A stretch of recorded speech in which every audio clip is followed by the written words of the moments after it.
Glória a Deus. Antes da gente entrar no nosso tema de hoje, a gente orar e começar, é só dar uma orientação.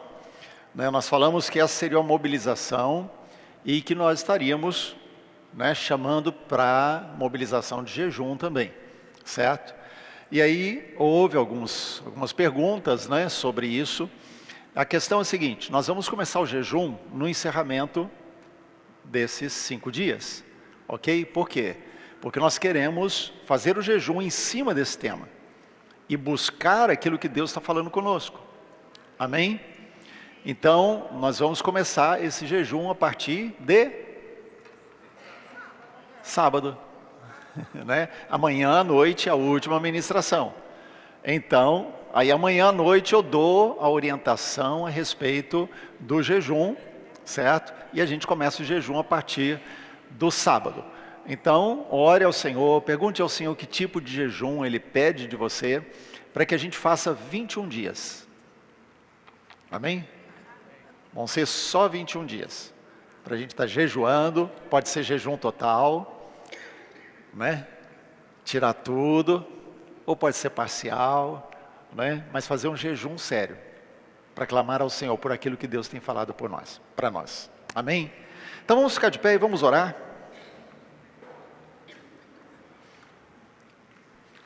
Pai, nós queremos bendizer o Teu nome, agradecidos por essa noite, porque o Senhor nos tem feito avançar. Obrigado, Pai, porque cada dia tem sido um passo na direção de um propósito. Por isso, Deus, nós te agradecemos. Ainda que algumas coisas na Tua palavra nos confrontem, nos deixem desconfortáveis, ainda assim, Deus, nós queremos dizer que estamos dispostos a obedecer o Senhor, a seguir a Tua palavra, a viver, ó Deus, o Teu Evangelho. Por isso nós pedimos que o Senhor continue falando conosco, mas também nos dê graça, porque nós precisamos da Tua graça para obedecer, para viver, ó Deus, a vida cristã como o Senhor quer que vivamos. Então ajuda-nos com a Tua graça capacitadora, Senhor, e que nós não desprezemos a graça, que a gente não perca a graça, mas a gente aproveite a graça do Senhor, para estarmos avançando na nossa carreira cristã. Em nome de Jesus, amém. Amém. Podem sentar. Então agora você olha para quem está do seu lado e diz: não perca a graça. Sem rir, por favor. Vamos lá, Hebreus capítulo 12. Carta aos Hebreus, capítulo 12. Nós vamos ler do verso 18 até o 25. Então a leitura vai ser feita na Bíblia. Hebreus 12, do verso 18 até o verso 25.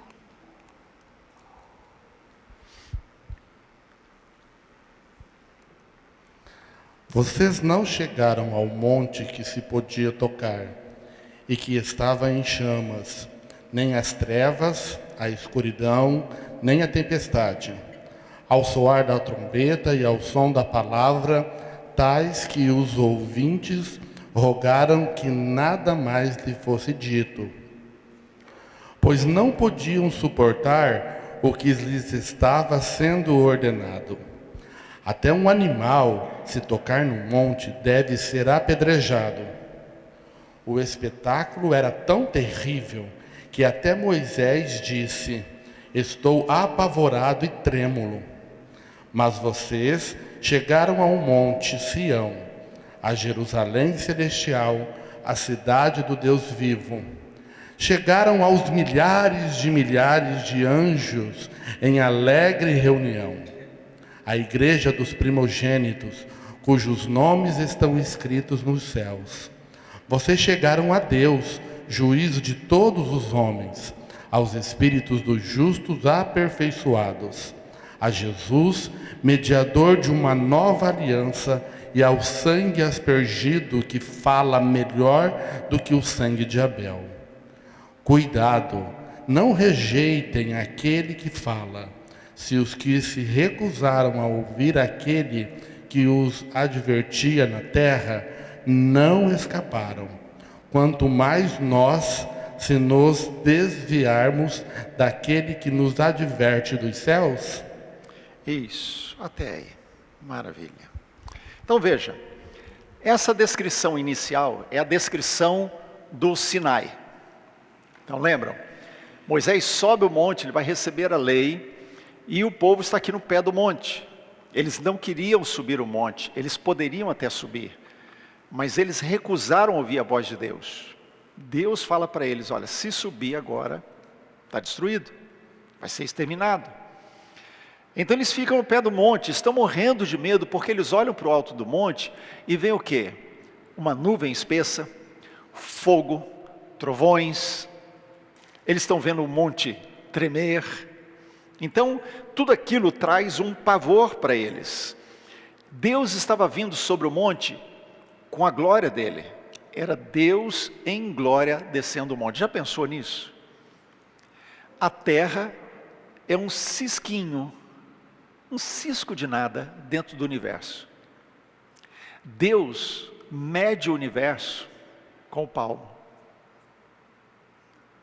Esse Deus, que pode ter o universo inteiro na palma da sua mão, ele decidiu descer num monte, nesse cisquinho chamado planeta Terra. Ou seja, era para tudo ser destruído. Então ele vem numa espessa nuvem, né? Ele vem numa nuvem espessa, para que a glória dele não destrua tudo. O povo está olhando aquilo e fica aterrorizado, até Moisés está sentindo terror, porque ele está vendo algo terrível. E eles imploram a Deus para não falar mais. Esse é o quadro. A questão é que eles tinham consciência de que ninguém podia ver a face de Deus e permanecer vivo. Êxodo capítulo 33, os versos 19 e 20 vai ser projetado aí.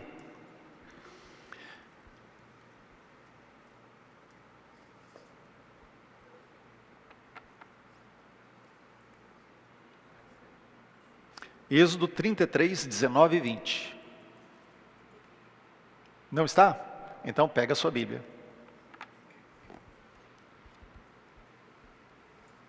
Abram aí, Êxodo 33, versos 19 e 20.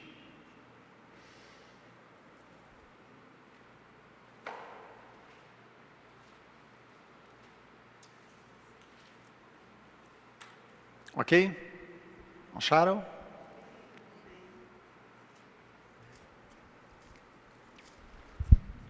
Pode ler. Respondeu-lhe: farei passar toda a minha bondade diante de ti e te proclamarei o nome do Senhor. Terei misericórdia de quem eu tiver misericórdia e me compadecerei de quem eu me compadecer. E acrescentou: não me poderás ver a face, porquanto homem nenhum verá a minha face e viverá. Então Moisés tinha pedido para ver a glória de Deus. Quem não quer ver a glória de Deus, né? Só que quando ele faz esse pedido, Deus diz assim: olha, você não vai poder ver a minha glória. Deus tinha descido na espessa nuvem exatamente porque ninguém podia ver. Então ele diz: homem nenhum verá a minha face. Não é ver uma manifestação, não é uma manifestação de poder, não é isso. Ninguém pode ver a glória de Deus como Ele é hoje. Nós não podemos, hoje nós não podemos. Ninguém pode ver a face do Senhor e continuar vivo. Então havia um temor neles, eles já tinham consciência disso, embora isso vai acontecer mais para frente, mas havia um temor neles em relação a isso. E aí o texto de Hebreus está dizendo: vocês não chegaram a esse monte. Vocês não chegaram ao Sinai, vocês não chegaram a esse terror, vocês não chegaram a esse ambiente de medo que trouxe uma preocupação tão intensa e um medo tão grande do povo, que ao invés de querer se aproximar e ir como Moisés, porque Moisés foi pela fé, ele estava aterrorizado, está dizendo aqui, mas ele continuou caminhando. Essa foi a diferença entre Moisés e o povo, porque apesar do medo, ele foi. Deus mandou, eu vou. Deus chamou, eu vou. Não importa se eu não estou entendendo, não importa se eu não sei no que vai dar, Deus mandou, eu obedeço. Então Moisés vai, mas o povo não. O povo quer ficar de longe. Vai você, ouve o Senhor, fala para nós. Então isso está acontecendo. Esse monte terrível não é o monte onde nós chegamos a um outro monte.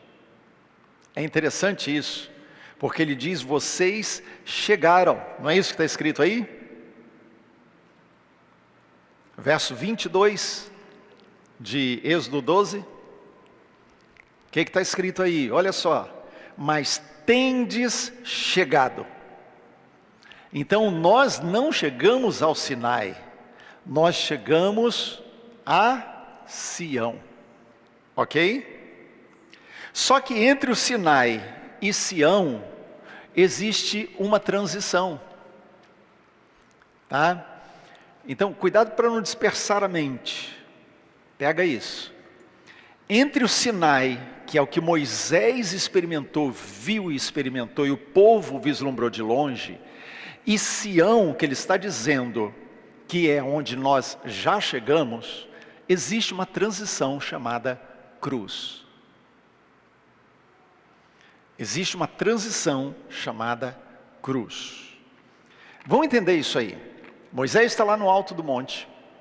Moisés teve vamos dizer assim, viu uma sombra do que viria. Lembra? Eles foram aperfeiçoados. A fé que eles tiveram foi aperfeiçoada por causa de nós. Moisés era profeta. Tanto é que a Bíblia fala que o Senhor ia enviar um profeta semelhante a Moisés que viria depois. Está falando de Jesus lá na frente. Então Moisés era profeta. E ele passa por uma experiência que vislumbrava aquilo que seria Jesus, a cruz. Então vamos olhar em Êxodo 33, os versos 21 e 22 na Bíblia. Você já está em Êxodo 33, é só avançar para os versos seguintes, versos 21 e 22.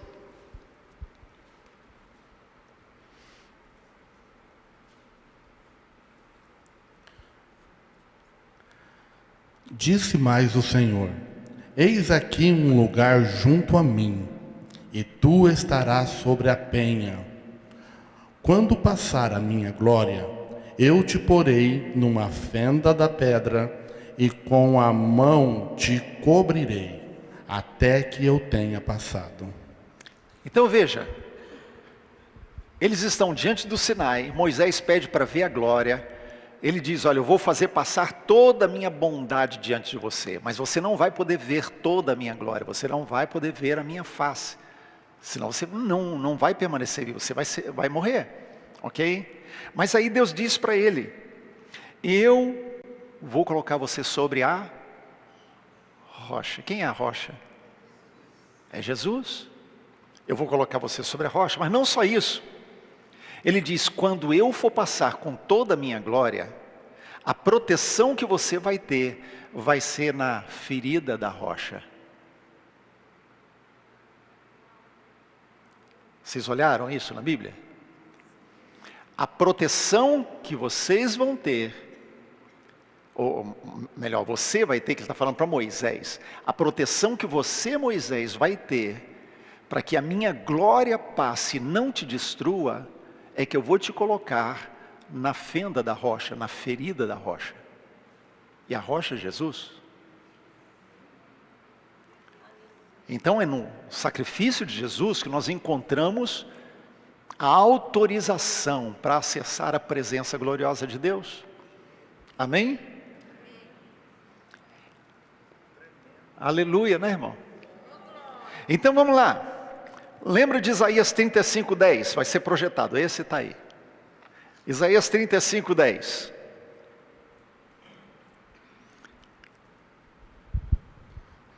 Os resgatados do Senhor voltarão e virão a Sião com cânticos de júbilo.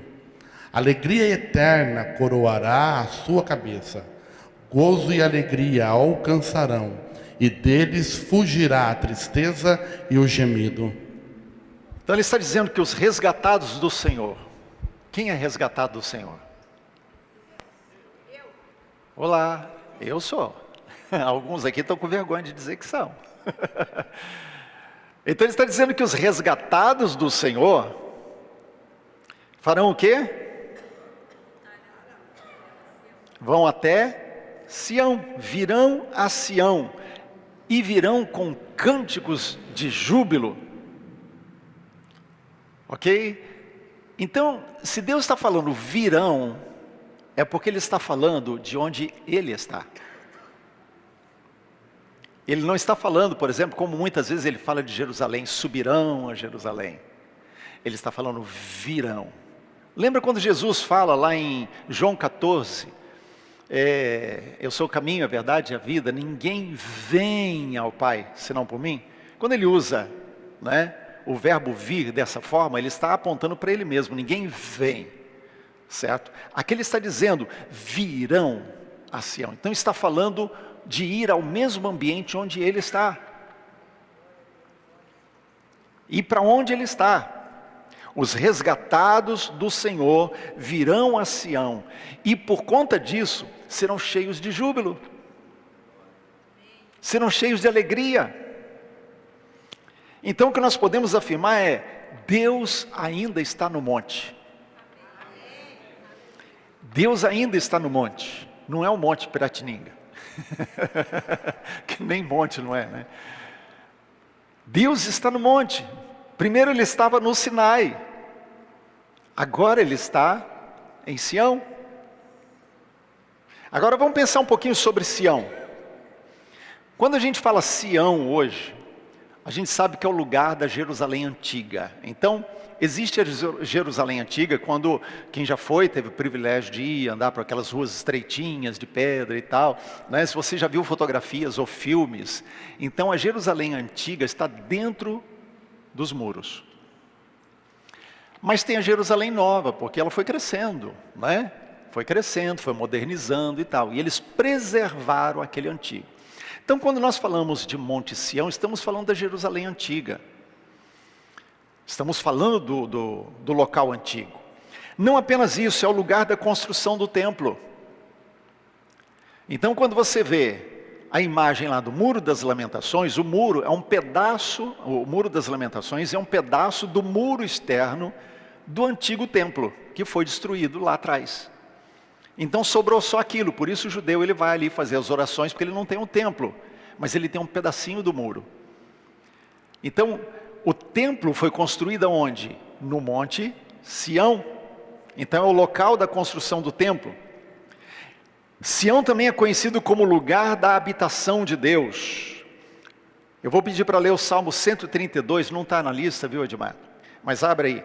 O Salmo 132, vamos abrir lá e olhar para os versos 13 e 14. Porque é o Salmo que fala sobre Sião, lugar da habitação de Deus.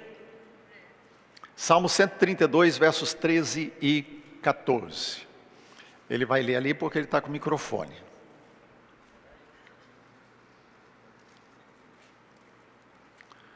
Eu tenho certeza que na sua Bíblia tem. 13 e 14. 13, 14.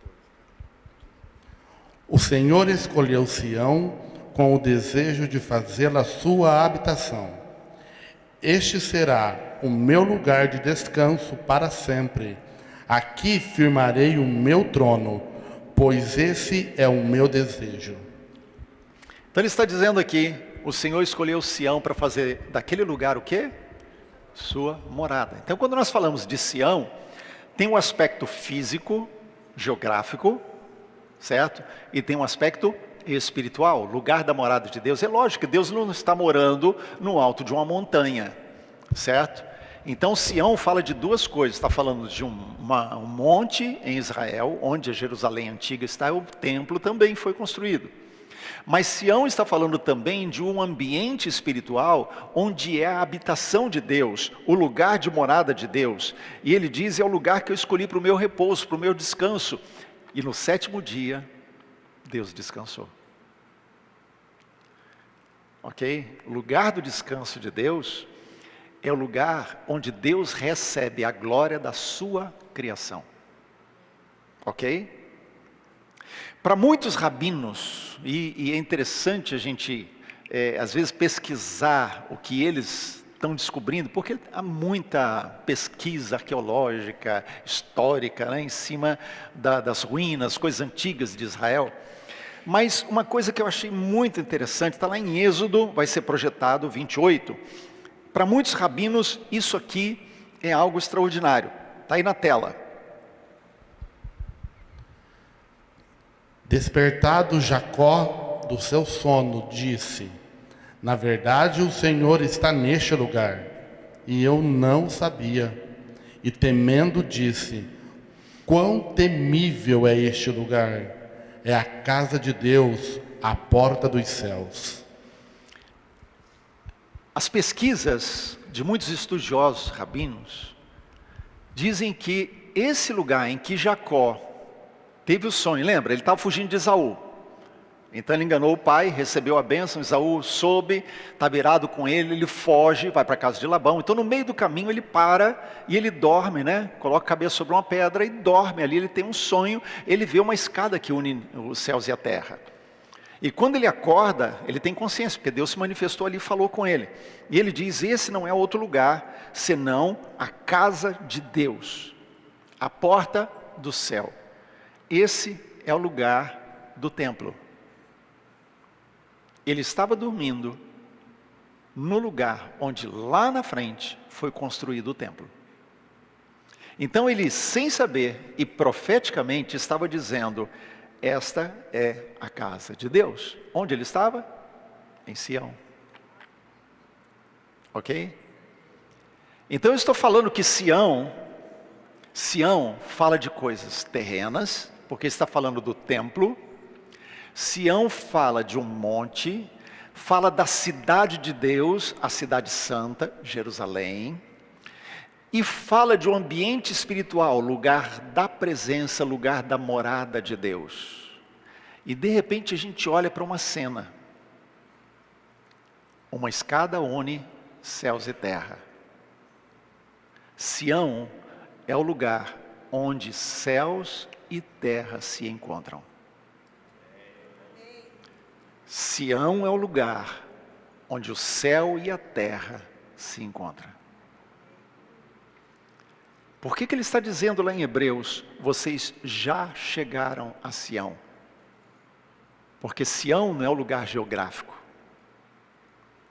Sião não é lá no céu.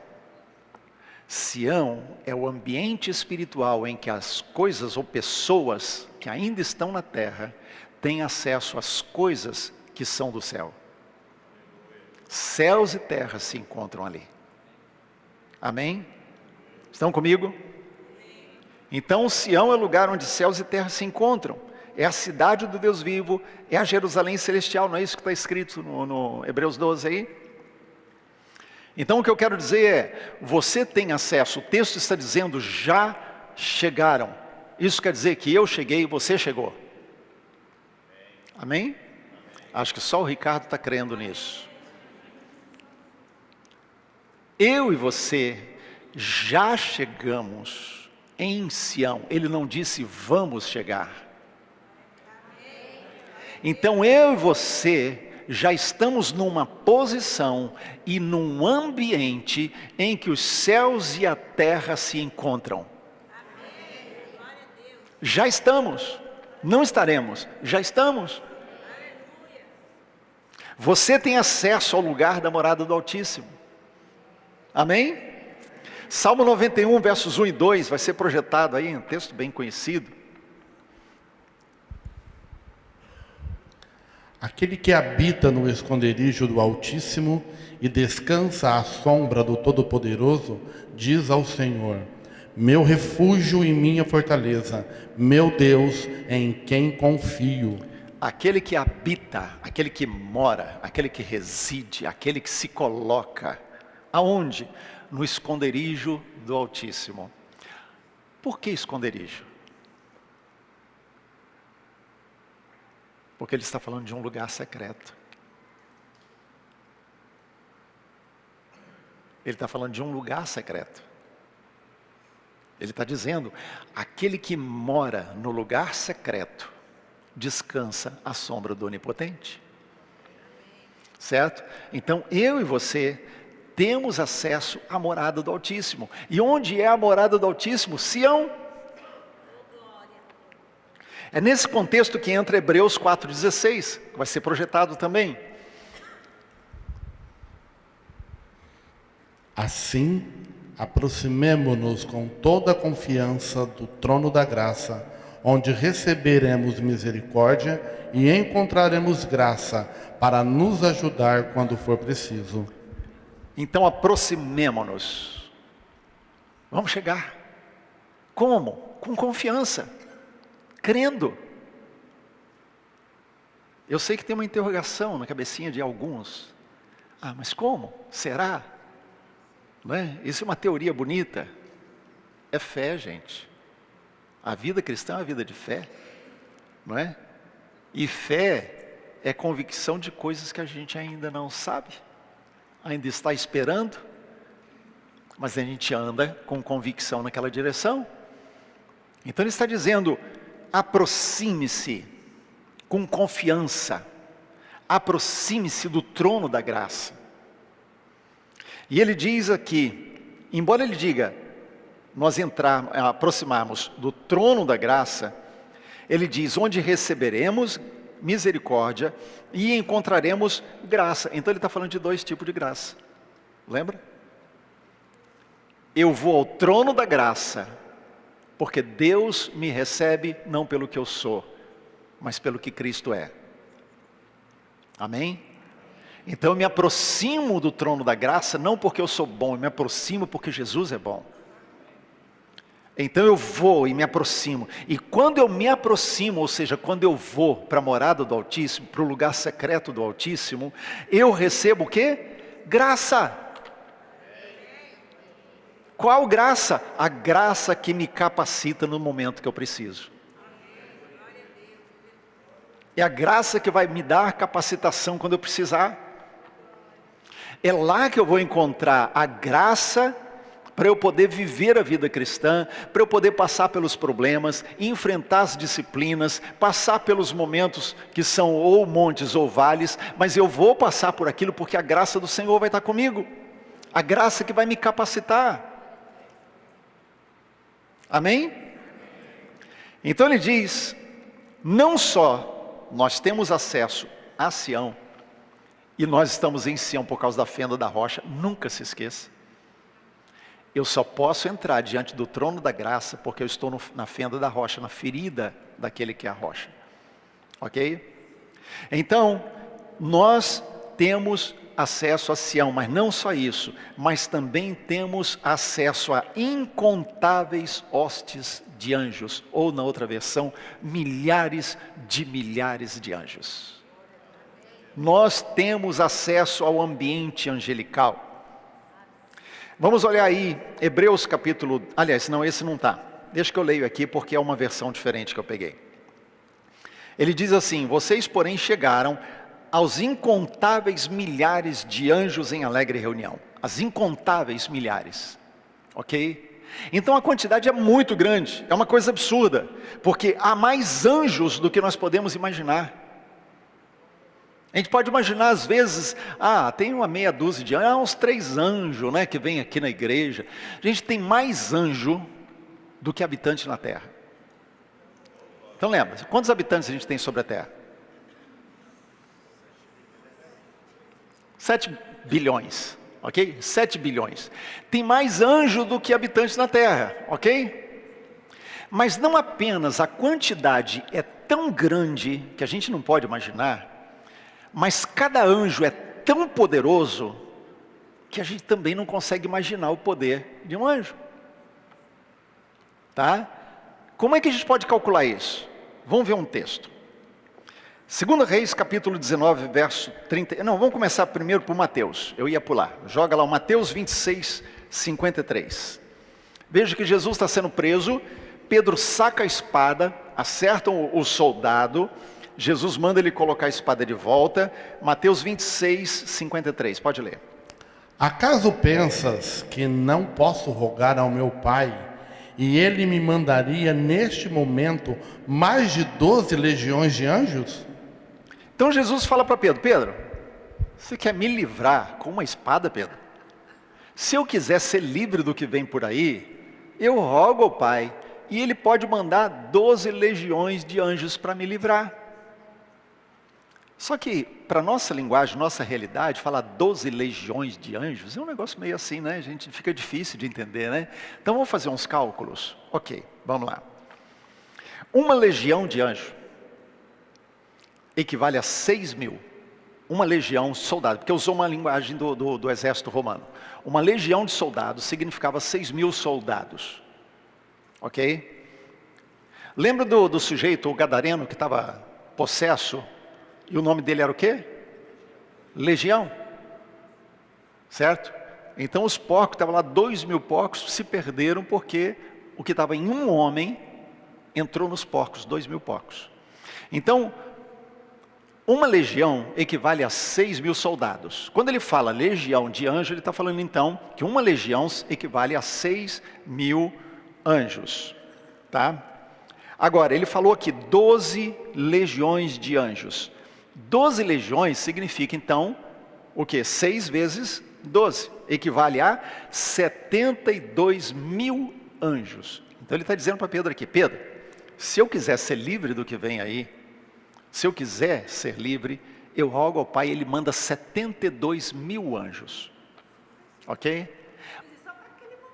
Só para aquele momento ali. Agora vamos continuar fazendo cálculo. Pensa comigo agora. 2 Reis, capítulo 19. A Síria está invadindo, aliás, está querendo invadir Jerusalém. Deus fala através do profeta, a Síria não vai entrar, eu não vou permitir que a Síria entre. Tá? Então lá em 2 Reis, capítulo 19, verso 35, o que é que Deus faz quando a Síria está lá querendo invadir Jerusalém? 2 Reis 19, 35.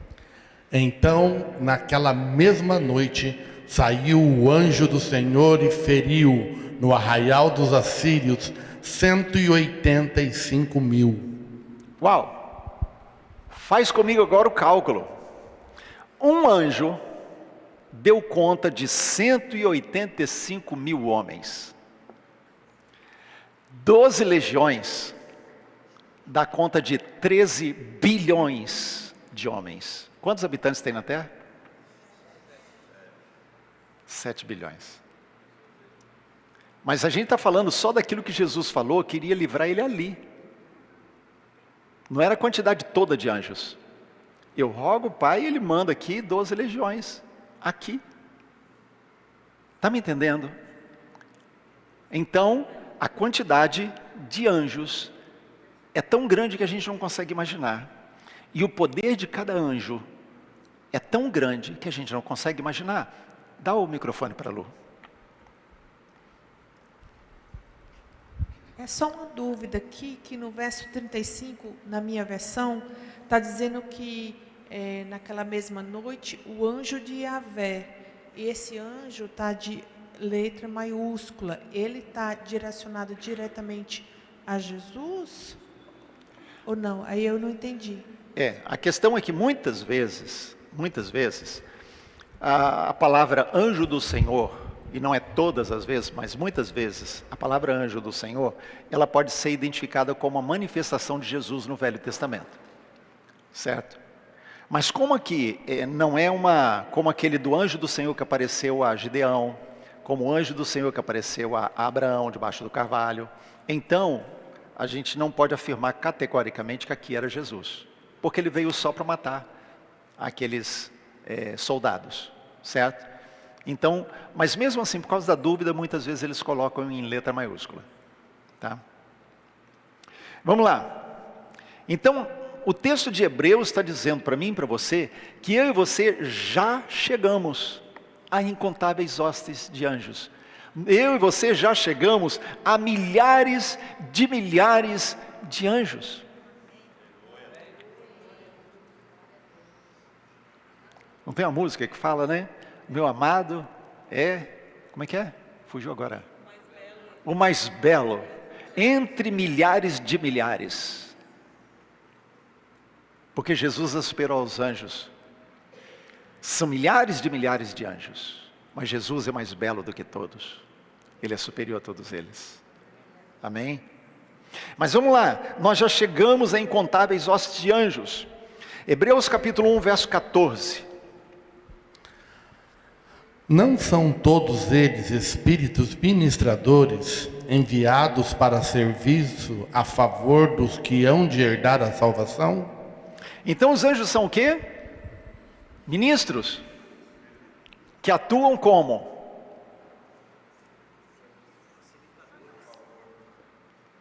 São aqueles que vêm a serviço a nosso favor.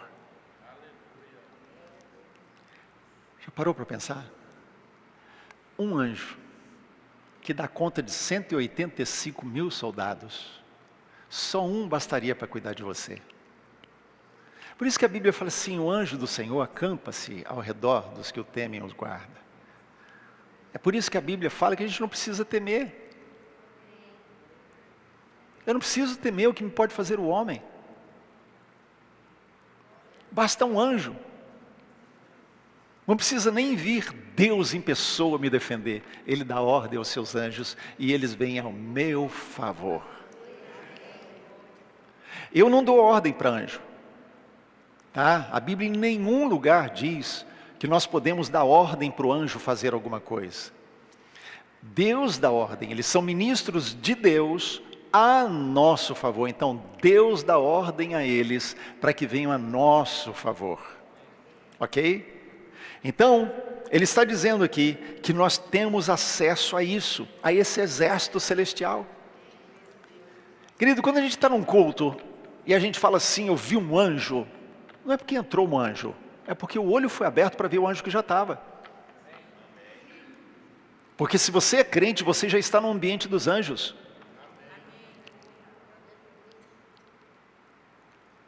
Você nasceu de novo, você está na fenda da rocha, você está no ambiente de Sião, e o ambiente de Sião tem incontáveis hostes de anjos.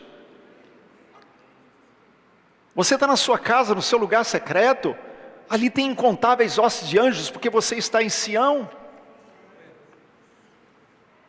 Eles estão ali, não é para assistir, eles estão ali, não é para ficar olhando para você o que você está fazendo, para ficar anotando a caderneta e dedurar para o pai. O anjo está ali onde você está, porque ele está pronto, ele está com armas na mão para te defender, para estar do seu lado, para cumprir o propósito do Pai na sua vida.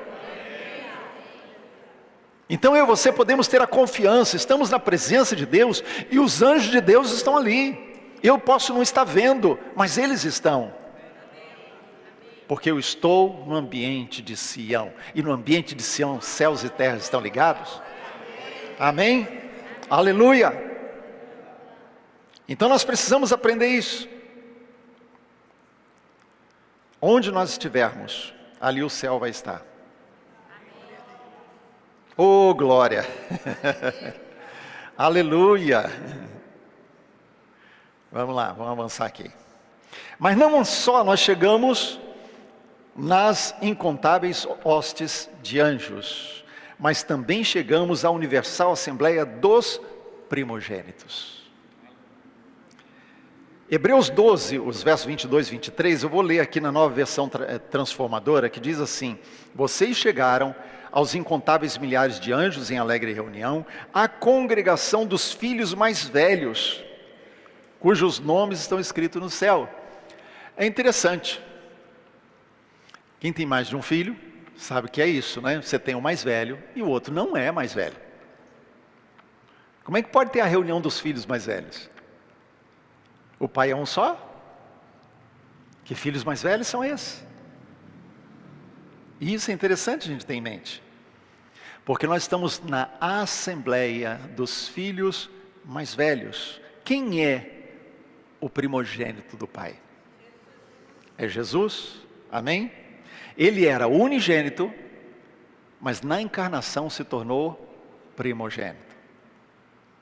Então ele era o único, e depois se tornou o primeiro, dentre muitos irmãos. Romanos 8, 29.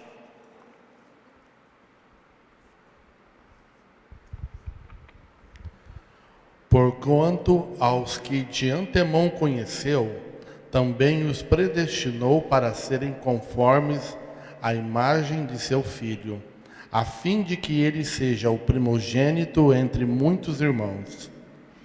Então, a fim de que ele, quem? Jesus, seja o primogênito dentre muitos irmãos.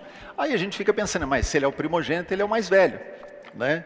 E eu já ouvi a expressão, eu também já usei em algum momento, né? O nosso irmão mais velho, Jesus. Mas a grande questão é que nós não existimos fora de Jesus. Nós não existimos ao lado de Jesus, nós não existimos compartilhando com Jesus alguma coisa. Simplesmente, nós não existimos fora de Jesus. Por isso a Bíblia fala tantas vezes que nós estamos nele. E nós não estamos nele porque ele virou um trono e a gente sentou. Nós estamos nele porque não há vida fora dele. A nossa vida só existe nele. Amém? Então é isso que ele está falando. É isso que ele está falando para mim e para você. Vamos olhar mais um texto aí. 2 Pedro capítulo 1, verso 4, vai ser projetado. E, por causa de sua glória e excelência, ele nos deu grandes e preciosas promessas. São elas que permitem a vocês participar da natureza divina e escapar da corrupção do mundo causada pelos desejos humanos. Então ele está dizendo aqui que ele nos deu grandes e preciosas promessas, está falando daquilo que foi prometido em Cristo Jesus. E ele diz que essas promessas em Cristo Jesus nos permitem ser participantes da natureza divina. A gente não se torna Deus, a gente não vira um deusinho, mas a gente começa a fazer parte de algo ou alguém chamado Jesus. Amém? A gente passa a fazer parte dele. Olha para Hebreus capítulo 3, verso 14, que vai ser projetado também. Porque nós temos tornado participantes de Cristo. Nós temos tornado o quê? Participantes de Cristo. Então lá ele está falando que nós participamos da natureza divina. E aqui está dizendo que nós participamos de Cristo. Ou seja, a nossa vida não existe fora de Jesus. Ok? Então nós estamos em Cristo Jesus. Por isso eu e você somos primogênitos com Ele. Então, embora a gente possa dizer que o projeto de Deus é uma família de muitos filhos semelhantes a Jesus, e a gente fale no plural falando de muitos, esses muitos não são vistos por Deus como muitos, mas como um filho.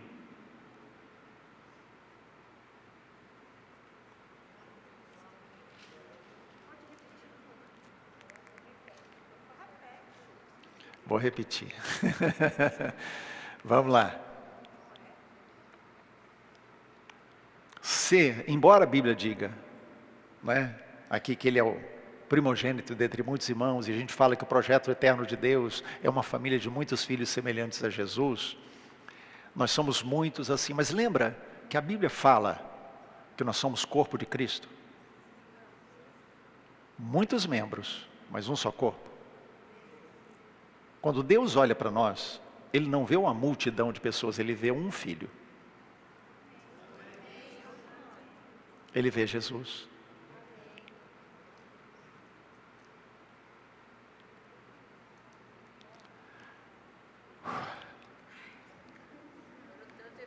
Eu não sei o que vocês estão sentindo, mas eu estou tremendo aqui por dentro. Então ele diz que essa é a congregação dos filhos mais velhos.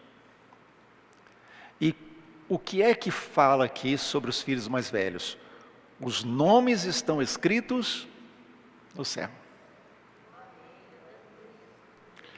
Os nomes estão escritos, arrolados no livro da vida. Então não é qualquer um. Ele não está falando do hall de membros da Bereana. Ele não está falando daqueles que participam dessa igreja ou daquela igreja. Ele está falando daqueles que nasceram de novo, cujos nomes estão no livro da vida. Esses fazem parte dessa assembleia. A palavra assembleia significa reunião. A reunião daqueles que são chamados para fora. Ou seja, nós somos chamados para fora do mundo. E agora fazemos parte desse grupo que, tirados do mundo pela graça de Deus, somos identificados em Cristo Jesus como o único Filho de Deus. Somos o corpo do Filho primogênito. Amém? Glória a Deus. Mas ele vai mais além ainda. Ele diz que já chegamos a Deus, o juiz de todos.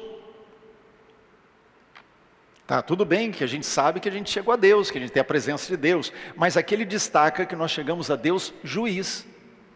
E não é interessante isso, porque ele não está falando do tribunal. Ele diz que em Sião, nesse ambiente espiritual que liga céus e terra, eu chego diante de Deus, o juiz. Eu posso ter duas coisas aqui em mente. Em primeiro lugar, que Deus, se Ele é juiz, Ele julga as minhas causas.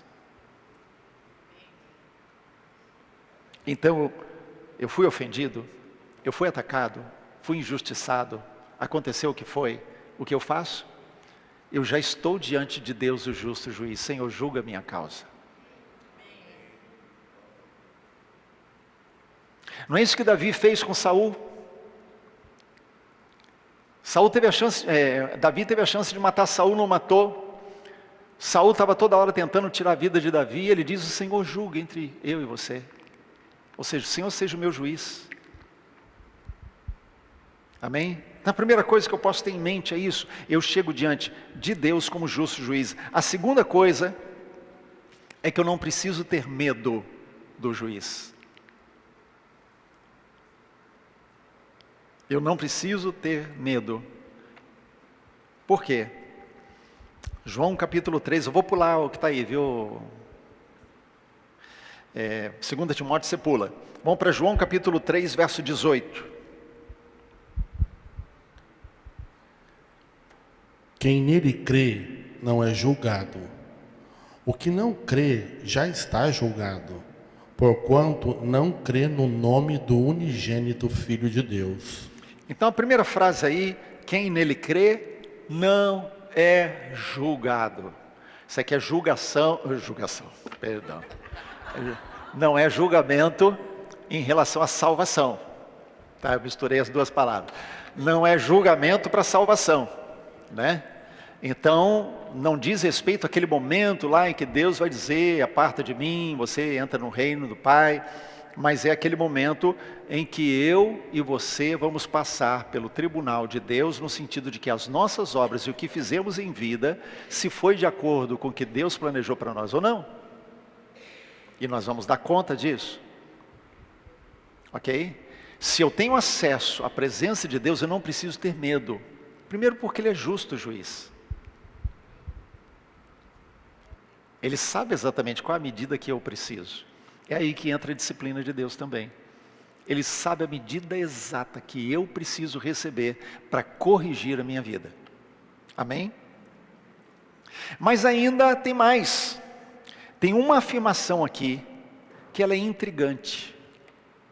Se você leu, né, conforme eu desafiei vocês várias semanas atrás, você foi lendo Hebreus 12, talvez você tenha parado nisso também, para tentar entender. Porque ele diz que nós chegamos aos espíritos dos justos aperfeiçoados. E ele não está falando de espiritismo aqui. Ele não está falando de consulta aos mortos. Ele não está falando de você ter comunicação com o morto. Ele está falando de nós estarmos no mesmo ambiente, Sião. E ele está falando que nós temos acesso ao lugar em que os espíritos dos justos aperfeiçoados também têm acesso. Opa, peraí. Nós já vimos que aqueles que creram no Velho Testamento, eles foram aperfeiçoados por quê? Pela nossa fé. Ok? Eles creram, não viram, nós cremos e vimos. Certo? Então, eles foram aperfeiçoados por conta daquilo que Jesus fez em nós, por nós, e que alcançou eles lá atrás também. Ok?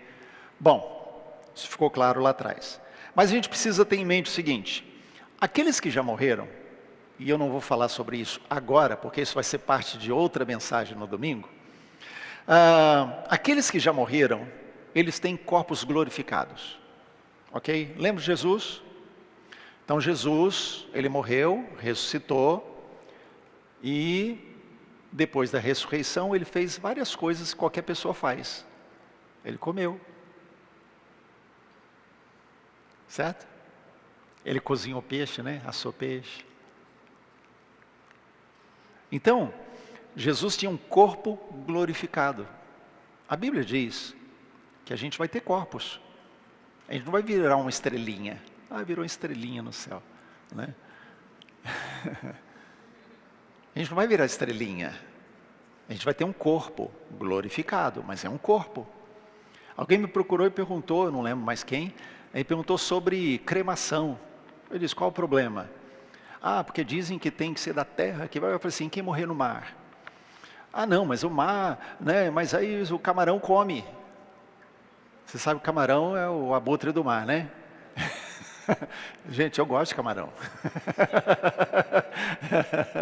Mas ele se alimenta das porcarias do mar, né?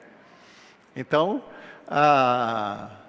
aí vai dizer, como é que fica? Você acha que Deus não tem poder para reunir cada célula que ficou dispersa pelo fogo, que ficou dispersa pelo camarão, que agora já não existe mais, comeu e, né? Você acha que Deus não tem poder para isso? Deus que criou a gente do nada? É ou não é? Então, vamos lá. Então nós teremos corpos glorificados no céu. Vou aprofundar isso em outro momento, numa mensagem de domingo. Então ele está falando de pessoas que ainda não morreram. Porque ele está falando dos espíritos, não está falando de pessoas com corpo.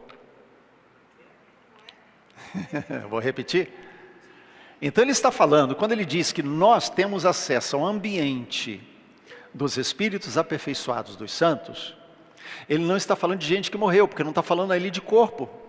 Porque senão está falando que estaria num ambiente onde as pessoas com corpo glorificado vão estar. Mas não é isso que ele está falando. Então eu não estou falando com morto.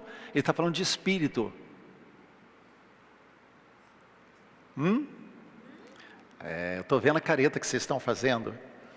Porque a grande questão é que a gente não conhece a palavra. E a Bíblia nos diz que nós podemos acessar Sião pelo Espírito. No nosso espírito nós entramos em Sião, não é com o nosso corpo. É espiritualmente que entramos lá. Isso quer dizer que quando eu entro em Sião com o meu espírito, eu vou estar no mesmo ambiente onde outras pessoas crentes, cujos nomes estão arrolados no livro da vida, também espiritualmente estão entrando. Não quer dizer que está se comunicando um com o outro ali em espírito, mas quer dizer que eu estou no mesmo ambiente onde um número imenso de pessoas crentes, nascidas de novo, espiritualmente também estão entrando. Pessoas vivas. Sim, eu estou no meu lugar secreto, eu estou na presença de Deus, eu entro no ambiente celestial. Como é que eu entro, gente? É só parar e pensar um pouquinho. Como é que eu entro no ambiente celestial de Sião? Eu não entro com o corpo, eu entro com o espírito. É em espírito que eu acesso o mundo espiritual. Deus criou o homem, colocou ele no jardim, soprou nele o quê? O fôlego da vida. Esse fôlego da vida morreu quando o homem pecou. O homem que era alguém que tinha acesso a Deus, se tornou apenas um animal como os outros. Ok? A gente já viu isso. Mas quando a gente nasce de novo em Cristo Jesus, o Espírito que estava morto, ele vive, ganha vida. O sopro de Deus volta para nós. É esse fôlego de Deus que está em nós, que não é o respirar, mas o Espírito que Ele soprou em nós. Esse Espírito que está em nós é que faz a gente acessar o mundo espiritual. Quando a gente acessa o mundo espiritual, a gente está acessando isso, incontáveis hostes de anjos. A gente está no mesmo ambiente onde está cheio de gente também acessando o Senhor, buscando a presença de Deus. Eu estou vendo. Não é que eu estou vendo, é que eu estou no mesmo ambiente, Sião. Eu estou no mesmo ambiente celestial que outros também estão entrando.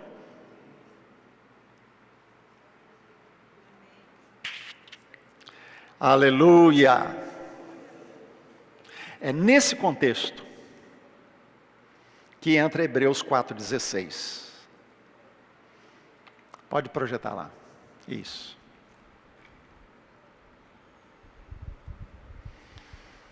Acheguemo-nos, portanto, confiadamente junto ao trono da graça, a fim de recebermos misericórdia e acharmos graça para socorro em ocasião oportuna.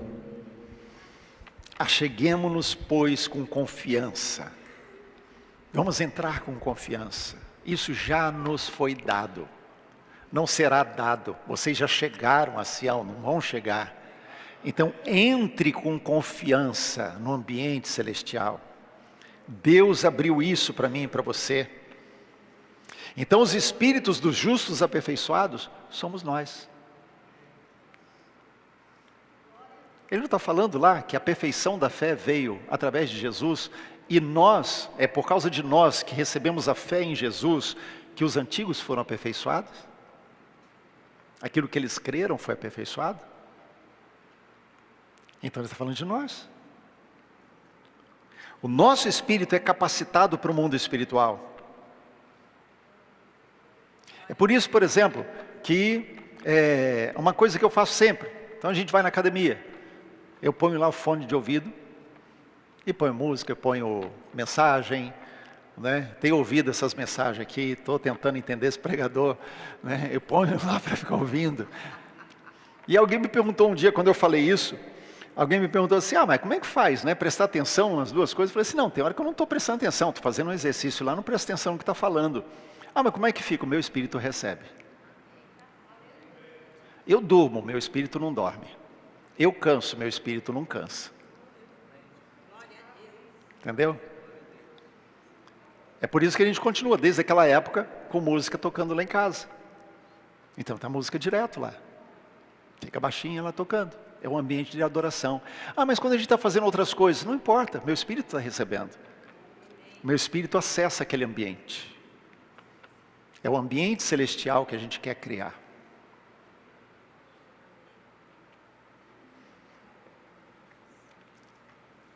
Por isso que ele diz que nós chegamos também a Jesus, o mediador da nova aliança, o sangue da aspersão.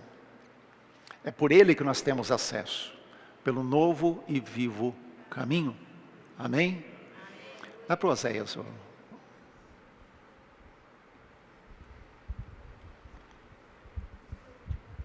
Deixa eu ver se eu entendi direito. Nesse ambiente espiritual, esses justos do Velho Testamento, ou outros que já morreram aqui, morreram salvos em Cristo, né? Mesmo depois nesse período da vinda de Cristo, eles não estão nesse ambiente, eles estão com o corpo glorificado em outro ambiente. Quem está nesse ambiente somos nós, atualmente, que estamos vivos, que estamos tendo esse acesso. Isso. Porque não há comunicação com esses outros espíritos que estão, sei lá, em outro ambiente, é isso? É isso, exatamente. Eles estão em outra sala lá.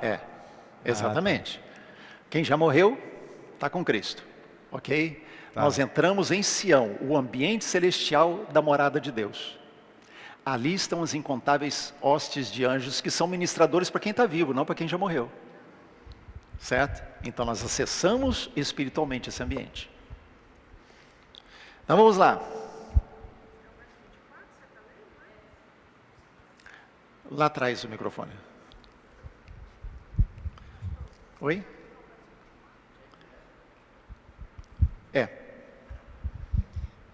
Irmãos, só para deixar isso real, né? Porque às vezes a gente fala, nossa, isso acontece. Eu vou dizer para vocês que eu experimento isso muitas vezes. Muitas e muitas vezes.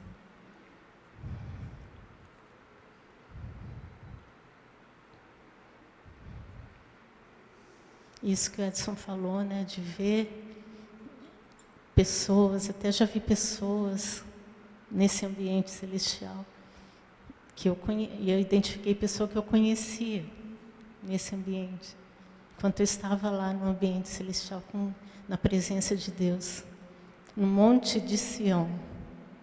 Eu já já tenho experiência com isso, por isso eu falo para vocês. Isso é real. E todo mundo, cada um de nós, podemos ter esse acesso e essa vida assim, dessa forma. Amém. Isso é diferente, gente, daquela experiência que algumas pessoas já relataram, de ter morrido, foi ao céu, viu pessoas, voltou, né? Deus permitiu que elas voltassem, e elas relataram, eu vi fulano e tal, é diferente. Não, é uma experiência de morte. A pessoa morreu, mas Deus ressuscitou essa pessoa, trouxe ela de volta. E nesse intervalo ela teve acesso de ver pessoas que estavam no céu, para onde ela estava indo ou já estava. Então é diferente, porque aqui nós estamos falando o quê? Ambiente celestial, mas não o céu, é o ambiente de Sião, o lugar em que Deus está e as pessoas estão acessando. Você ver as coisas é o resultado de Deus te abrir os olhos. Ok? Sim. Então, o céu é o lugar onde os que já foram em Cristo estão. Esse ambiente espiritual é um lugar onde eu tenho acesso, vivo, o meu espírito entra, que é Sião. E é onde tem a manifestação angelical, né? É isso. O céu é uma coisa. Isso. Esse ambiente é outro. Exatamente. É isso mesmo. A sala do trono? O Sião é o lugar, é o ambiente, não geográfico, mas é o ambiente onde céus e terras se encontram. Venha o teu reino. Céus e terras se encontram em qualquer lugar. Sim. Entendeu? Tá. Então, nesse lugar, eu chamo Sião porque ali Deus está, a habitação de Deus está ali. Deus está revelando céus para a terra. Ok? É esse ambiente que eu entro. A presença do trono, então. Então, Deus, na sua soberania e graça, o trono se manifesta no céu e nesse ambiente, no caso. Vamos colocar assim, gente. Vamos tirar um pouquinho de lado a ideia do trono, para não ficar a ideia de Deus sentado num lugar. Tá? Porque senão a gente vai ter que colocar Deus num lugar geográfico, e Deus não está limitado. Ok? Então, quando a gente fala de trono de Deus, a gente está falando por causa do governo. Deus permite a gente ver coisas para que a gente entenda o que está vendo. Se Deus revelar toda a sua sabedoria, toda a sua glória para qualquer pessoa, não vamos entender. Ok? Então Deus nos faz ver de uma forma que a gente entenda. Então Isaías, ele viu um trono físico. Era espiritual, mas era algo limitado. Mas Deus não está limitado àquilo. Ok? Mas foi a forma que Deus teve de mostrar para Isaías: Isaías, quem está reinando sou eu. Ele estava lamentando porque o rei Uzias tinha morrido, ele estava triste no coração, o povo caindo em pecado. Entendeu? E no meio daquilo, Deus disse para ele: Isaías, não se preocupe, eu estou no comando, eu sou o rei. Ok? Vamos lá, senão a gente não termina hoje. Então lembre-se sempre, nós estamos na fenda da rocha. Amém? Nós estamos na fenda da rocha. É isso que possibilita a gente entrar em Sião. É isso que nos faz entrar no lugar da presença da morada de Deus. Glória a Deus. Gente, eu acho que eu vou parar por aqui, porque eu iria pular para o 25 agora, né? E o 25 vai dar margem para aquilo que eu vou falar amanhã. Ele seria uma introdução. Então eu faço isso amanhã, para a gente não avançar muito no horário, tá? O meu compromisso com vocês é até 8h30. Mas deixa, nós não vamos parar agora, né? Nós vamos orar. Vamos ficar de pé.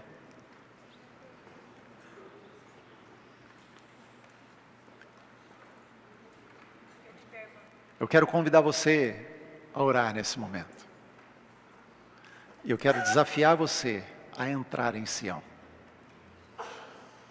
Como que eu faço? Não se preocupe na forma, não existe fórmula, existe coração. Existe disposição. Quando você tem a disposição no coração, um coração inclinado, você entra. Você só precisa crer que quando você entra na presença de Deus, Você está entrando num ambiente diferenciado. Você está entrando num ambiente onde há anjos, a glória de Deus está ali. Muitos outros cristãos estão entrando ao mesmo tempo que você no mesmo ambiente.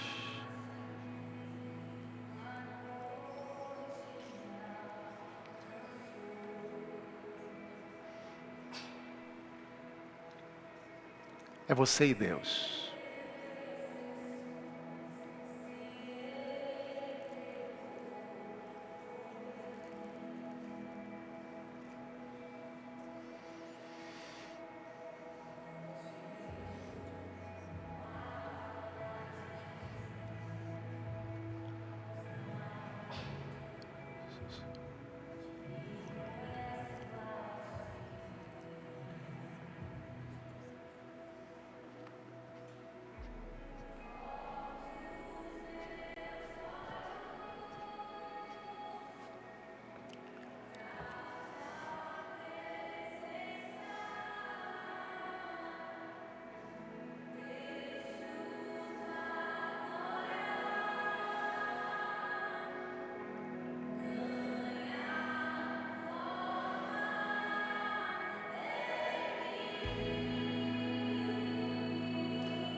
Sim, Deus.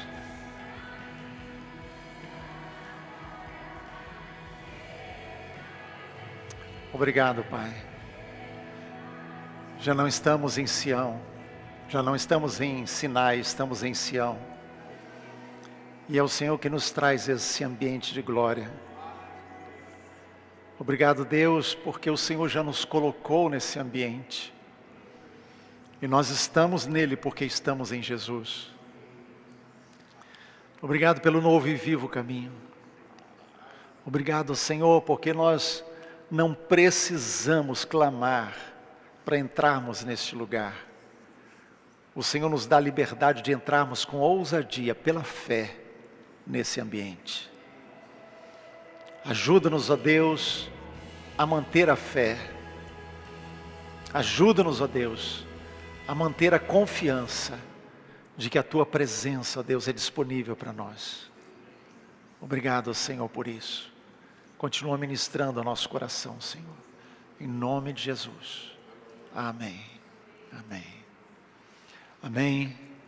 Glória a Deus. Amanhã é o último dia. Amanhã é o último dia, né? Nós vamos encerrar essa maratona, né? Esses 5 dias. Mas esteja orando. A gente quer falar nos próximos dias sobre céu, né? E a Bíblia tem muito para falar sobre céu. Deus te abençoe e tenha uma noite abençoada em nome de Jesus.